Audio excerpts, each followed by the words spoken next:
Magic 89.9. I'm not alone.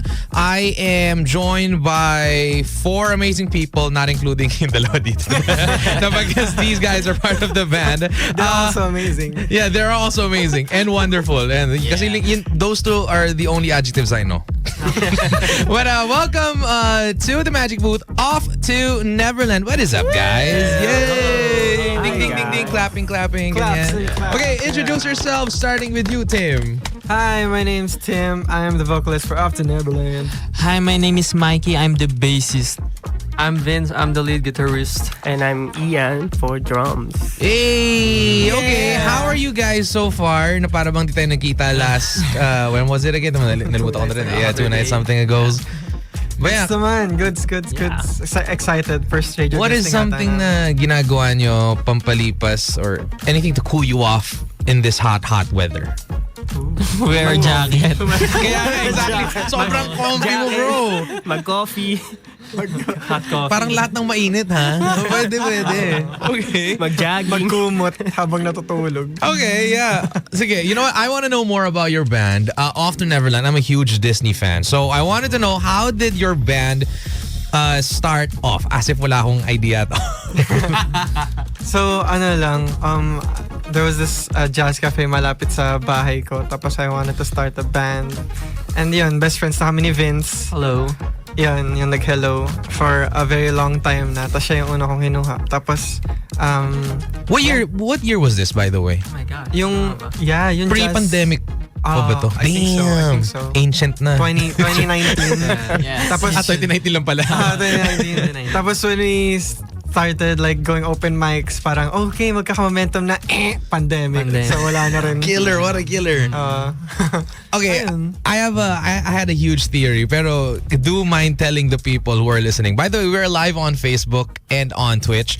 That is at Magic899 Hi, TV. Facebook. Hi, Mark Zuckerberg. Yes, Hi, Twitch. hi parents, diba? What city are you guys from?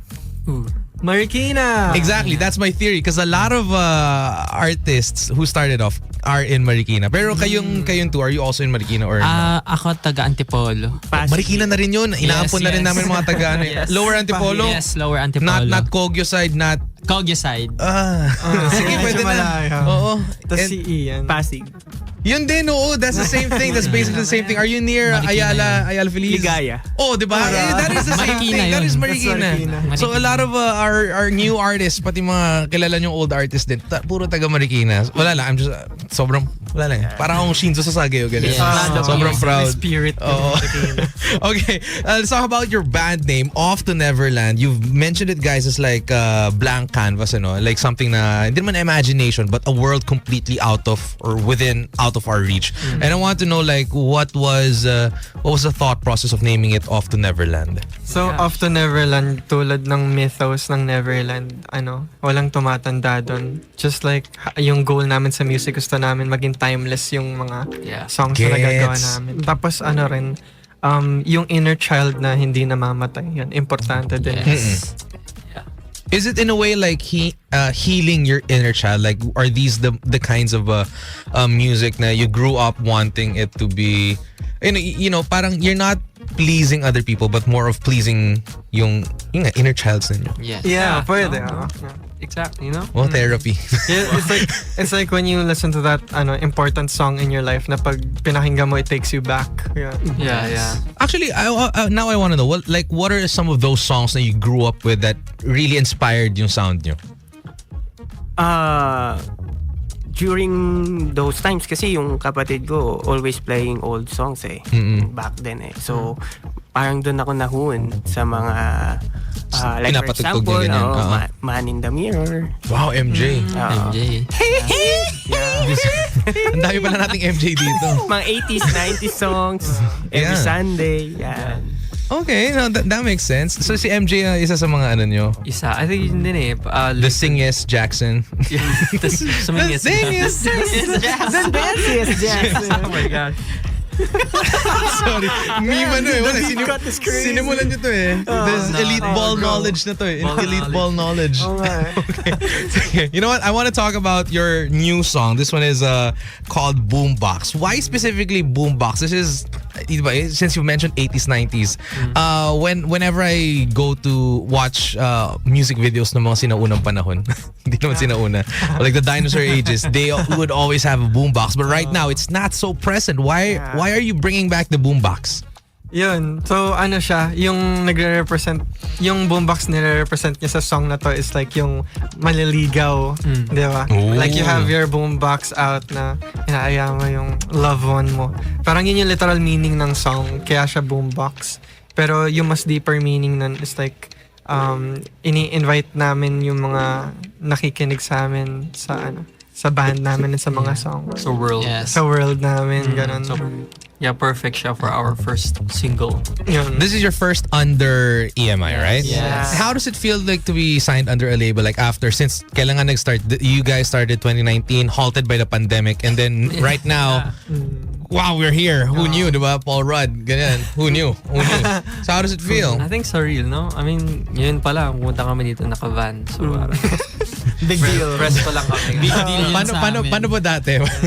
Dati medyo, bakbakan sa jeep, happy guitar. May dala-dala pa kayo. Talagang Instruments. Kuya, I'll pay for two para lang sa gitara. raw dogging ito. Uy, may raw dog doon. I mean, yung Tama gig. naman. Sorry.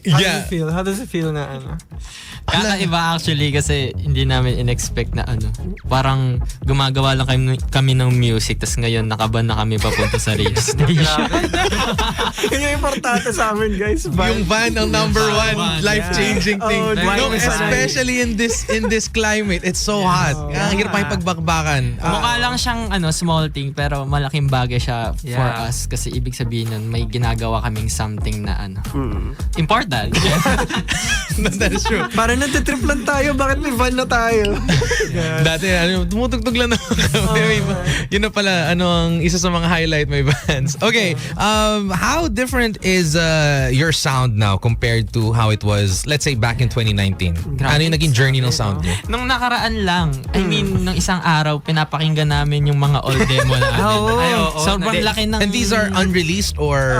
Unreleased. Released yun na Ibang ibang version. Yeah. Oh, okay. Unang version. Ganun. Trial Sobrang number nag-mature one. na ganun. Tapos mas nahanap na namin yung sarili namin in terms of sound. Ganun.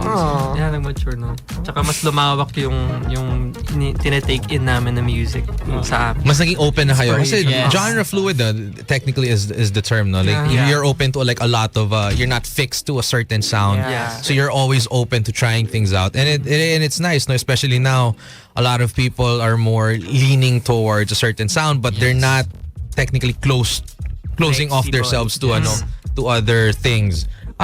Going back to Boombox, this was inspired by a theater play called Mula sa Buwan. Shout out to Gab Pangilinan and Yes. her husband. Unnamed husband. I nalimutan ang pangalan niya bigla eh. But like, I wanted to know when did this happen? When did this inspiration take place? Should we say how we're related? Yeah, sure. Go ahead. As if nagkataon lang talaga kasi nung time na yun, I was in theater tapos may pinapanood sa amin na play which was Mula sa Buwan sa Ateneo. Tapos at that time, no, it was 800 pesos lang kasi this was the first iteration of it. Oh, that's true. Tapos wala, sobrang ang ganda ng play na yun, guys. If ever magkamula sa buwan ulit na if it's playing na ulit sa mga theaters natin, let's go. Pupunta talaga ako. Tapos yun, inspired lang ako sa scene doon na yun nga, she's in a tower, he's proclaiming himself. Scene, yeah. Gana, a very classic scene. Tapos ginawa ko na ng contemporary. Pero yung fun fact doon is our host today, si Jay, he was there. Magkaklase kami that time. He was my senior. He was my senior by a year. Now that you mentioned yung basically the gist of Mula sa Buwan. In this case, in your song, kayo ba si Maximo o si Cyrano? Cyrano. Cyrano pa rin.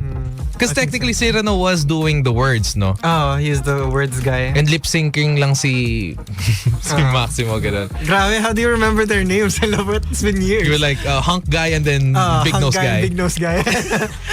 Ganun. So in this case, now I want to know this, a bit personal, but like, in your song, since you wrote it, meron ka na bang Roxanne sa buhay mo? Na dinedicate mo for that?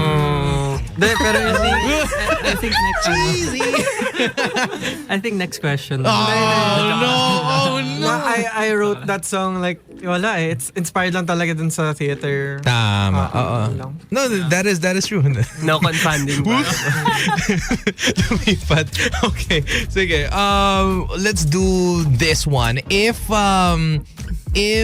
boombox were a Filipino food, what would it be? Ooh. Oh, damn. So, ang funny na ito eh. Parang, ang tawag dito, if ang mga guys, may nagtanong sa akin na ito nung isang araw, if guys daw nagbibigay ng flowers sa girls, yung girls, anong binibigay sa guy? Tapos ang sagot ko, lumpia. What? So lumpia ang boombox. Yes. Bakit? Bakit? Okay, bakit lumpia laga? Happy birthday. Elaborate please. Oo. Oo nga. Ewan ko, pagkain for me. Parang yun yung equivalent para sa akin. Sa inyo ba guys? Ano yung equivalent? Ako for me, you? ano siguro? Chop suey. Kasi colorful. Sabi ko sana kasi healthy. Okay, lumpia, chop suey. Yeah. Siguro sa akin, Vince, hindi Filipino food ang nerds I mean, sige, di ba, kung yun ang pagkain para sa'yo, kung inuulam mo ang nerds with rice, go. siguro PM1 ng mga inasal. Sobrang specific. Ano yan? Okay, pero Only chicken rice inasal. o ano lang? Color green or white Kulay plate? green, kulay. Ano rice tayo? Hindi, ano daw siya, white plate daw, tapos may kasama daw siya naka-only rice. Diba, bawal yun.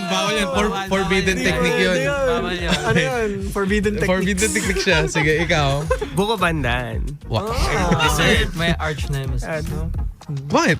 Wala lang. Pag nakikinig ka nun, parang lang, chill. Presko, ganun, masarap. Okay. Summer vibes. Sweet. Oh, perfect no for this hot weather. Yeah. Okay, now since you guys, this is a big year for you guys.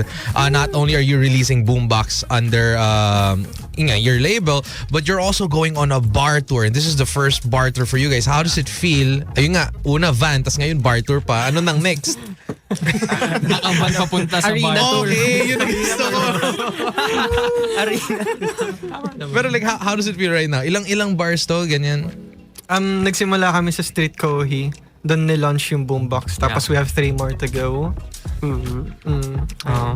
We have Abode Space. San Juan yun, diba? San Juan? Yeah. Okay. And then Sagiho. Sagiho. Sige. And then Peg Poppins. Like Poppins. Marikina. Marikina. And We're then all sa going Marikina. back to Marikina. Yeah. Oh, all roads lead. Okay. Oh, sige. Now, we're 5 months into 2026. What is something that you guys are looking forward to by the end of this year as a band? Magre-release kami ng EP. Yeah! Pwede ba sabihin ko ilang track? 7 track. Wala sumagot pero sasabihin niya. Sinabi. Oo. Hindi, Hulaan sobrang nyo na lang. excited kami dito kasi feeling ko ito na yung ito na yung simula Oh. Yeah. ng something na mas amazing. Okay. Okay, I love it. I love the determination and then the vision that you guys Yeah. have going on. Syempre, this is 2019 was 6 or 7. no, it was 7 years ago. It was 7 years. Kasi sorry, mindset ko pa rin still 2020 eh. Ganun eh. Oh, The pandemic did same. something eh, Pero diba? nagsama kaming 2022.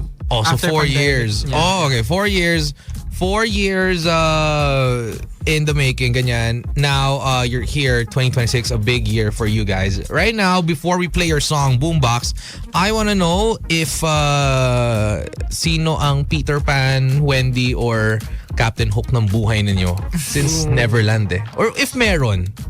Like, wala, as a band. It's all a metaphor. We'll leave it up to the viewers. kung Okay. sino- Malalaman Mysterious nyo is... Okay, Mysterious, sige. Mysterious Wala tayo. akong maisip na sagot. Basta ang kilala kong Captain Hook ko si Vince. Basta ako ang Wendy ko si Mikey. Sweet naman. May alligator din ba? Si Ian. Baka may clock siya sa lalamunan niya. Okay. Now is the time for you guys to promote anything that you guys want to promote. Yung bar tour nyo, your music, go. Yeah, guys, magkaka-bar tour kami. If you want to check out the dates, it's on our Facebook page. You can follow us on Instagram, Facebook, everywhere. Off to Neverland or Off to Neverland Music, guys. Yeah. And later this year, you heard it here first. Magkaka-EP na kami. Yeah. Very excited. Tsaka Stream stream nyo. Boombox. Stream nyo yung mga kanta namin sa lahat ng streaming platforms. Para makakain. Yeah, we have You Look So Pretty, Call Me, Palangiti, Tumatakbo. Tumatakbo, Pag-iisa. Yes. Boombox! Boombox, the latest single. There's Stream nyo, guys. there's a bunch of songs that you guys have. It's up on their digital streaming platforms. Off to Neverland with an exclamation point kasi they are supposed to be here. They are in the space. Now we have a Boombox playing here live. Well, not live. Pinaplay ko siya right now. Supposed to be. Sayang. We have Off to Neverland again here on today's Best Music Magic 89.9. Magic 89.9.